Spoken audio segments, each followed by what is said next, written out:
Hi friends, welcome to Dinesh Chennai channel. இன்றைக்கி நம்ம என்ன பார்க்க போகிறோன்னா, திருச்சியில் உள்ள கல்லணையோட வரலாறு தான் பார்க்க போகிறோம். இந்த அணை இந்தியாவிலேயே தமிழ்நாட்டில் பழமை வாய்ந்த அணையாகும். இது கரிகால சோழனால் 1ஆம் நூற்றாண்டில் கட்டப்பட்டது. இது திருச்சிக்கு ரொம்பவே பக்கத்தில் இருக்குது.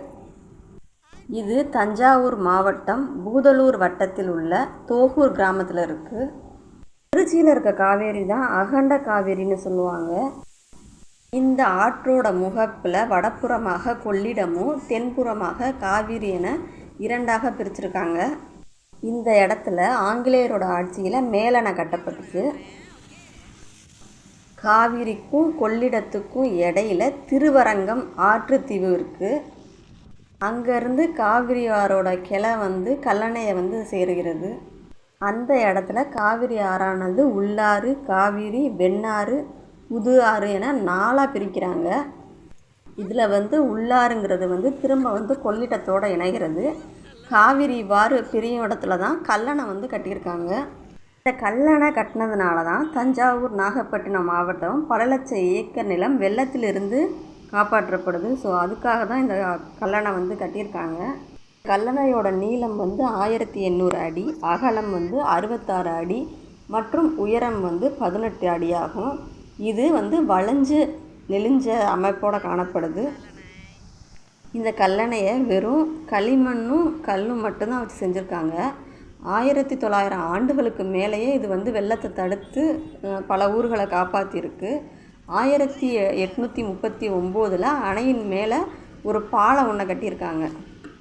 கல்லணை பல பேருக்கு சுற்றுலா தலமாகவும் இருக்குது. நிறையா பேர் டெய்லி இதை பார்த்து ரசிச்சுட்டு கொஞ்ச நேரம் இருந்துட்டு ஜாலியாக போவாங்க. இதிலே பார்க்கு எல்லாமே இருக்குது. இந்த வீடியோலே பார்த்துருப்பீங்க எவ்வளோ தண்ணி பாருங்கள். அப்போ அந்த டயத்துலலாம் எவ்வளோ வெள்ளம் எத்தனை ஊரை அழிச்சிருக்கும். இவ்வளோ தண்ணி எவ்வளோ ஊரை அழிச்சிருக்கும் பாருங்கள், எவ்வளோ வேகமாக போகுது. அதனால தான் அப்பயே சோழன் இந்த அணையை கட்டி பல ஊர்களை காப்பாற்றிருக்காரு.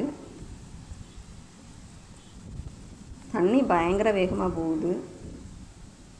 சில நேரம் தண்ணியே இல்லாமல் இருக்கும், அது ஒன்று. ஆனால் ஆற்றுல தண்ணி வந்துச்சுன்னா இந்த மாதிரி தான் இருக்கும். கல்லணையில் பயங்கரமாக தண்ணி வரும்.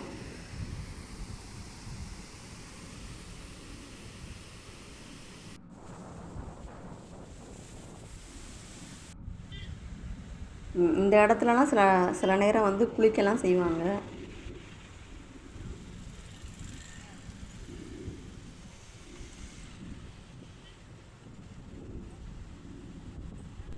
இந்திய நீர்ப்பாசனத்தின் தந்தை என அறியப்படும் சர் ஆர்தர் காட்டன் என்ற ஆங்கில பொறியாளர் கல்லணையை பல ஆண்டுகளாக ஆராய்ச்சி பண்ணார்.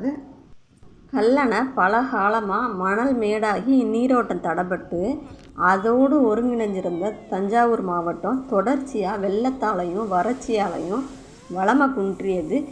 இந்த நேரத்தில் 1829 காவிரி பாசன பகுதி தனி பொறியாளராக ஆங்கில அரசால் சர் ஆர்தர் காட்டன் நியமிக்கப்பட்டார். இவர் தான் பயனற்று இருந்த கல்லணையில் தைரியமாக சிறு சிறு பகுதியாக பிரித்து எடுத்து மணல் போக்கிகளை அமைச்சார். அப்போது கல்லணைக்கு அமைக்கப்பட்ட அடித்தளத்தை பார்த்து பழந்தமிழரின் அணைக்கட்டு திறனையும் பாசன மேலாண்மையும் பார்த்து அவர் ரொம்ப வியந்து போயிட்டார். கல்லணைக்கு கிரானைட் அணைக்கட்டு என்ற பெயரையும் அவர் வச்சார். எனக்கு தெரிஞ்ச வரைக்கும் நான் சொல்லிட்டேன். இதுக்கு மேலே உங்களுக்கு ஏதாவது தெரியும்னா அதை நீங்கள் கமெண்டில் சொல்லுங்கள். இன்னும் வீடியோ இருக்குது, ஃபுல்லாக பார்த்துட்டு தண்ணி எவ்வளோ போகுது எந்த மாதிரிலாம் இருக்குதுன்னு பார்த்துட்டு அதுக்கப்புறம் நீங்கள் கட் பண்ணுங்கள். இந்த வீடியோ உங்களுக்கு பிடிச்சிருந்தா என் சேனலை சப்ஸ்கிரைப் பண்ணிக்கோங்க, லைக் பண்ணிக்கோங்க, ஷேர் பண்ணிக்கோங்க, கமெண்ட் பண்ணிக்கோங்க. Thank you friends. வீடியோ ஃபுல்லாக பாருங்கள்.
A for